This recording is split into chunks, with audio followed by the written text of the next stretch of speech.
ಅಲ್ಲಿ ಲೇಬರ್ ಇಟ್ಕೊಳ್ಳೋಕ್ಕಾಗೋದಿಲ್ಲ. ಫಾರಿನಲ್ಲೆಲ್ಲ ಈಗ ಸಿಂಗಾಪುರಲ್ಲೇ ನನ್ನನ್ನೊಬ್ಬರು ಕರ್ಕೊಂಡು ಹೋಗಿದ್ರು, ನೀವು ಸೌತ್ ರುಚೀಸಲ್ಲಿ ಮಾಡಿ ಅಂತ.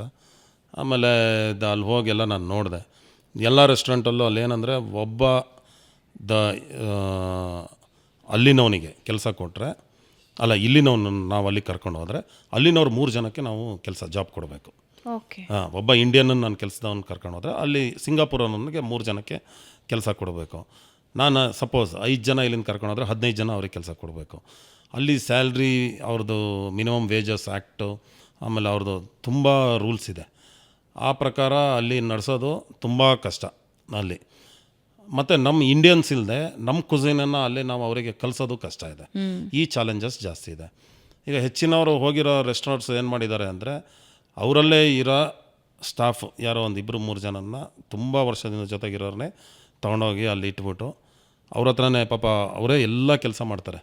ಆ ಥರ ಕೆಲಸ ಇಲ್ಲಿ ಇಂಡಿಯಾದಲ್ಲಿ ಅವರೇ ಇಲ್ಲಿ ಬಂದರೂ ಮಾಡೋದಿಲ್ಲ, ಅಲ್ಲಿ ಕೆಲಸ ಮಾಡ್ತಾರೆ. ಬಿಕಾಸ್ ಅಲ್ಲೇನಂದರೆ ಇಲ್ಲಿ ಸಪೋಸ್ ಇಲ್ಲಿ 25,000 ಸ್ಯಾಲ್ರಿ ತಗೊಳ್ಳೋನಿಗೆ ಅಲ್ಲಿ 1 ಲಕ್ಷ ಸ್ಯಾಲ್ರಿ ಸಿಗುತ್ತೆ.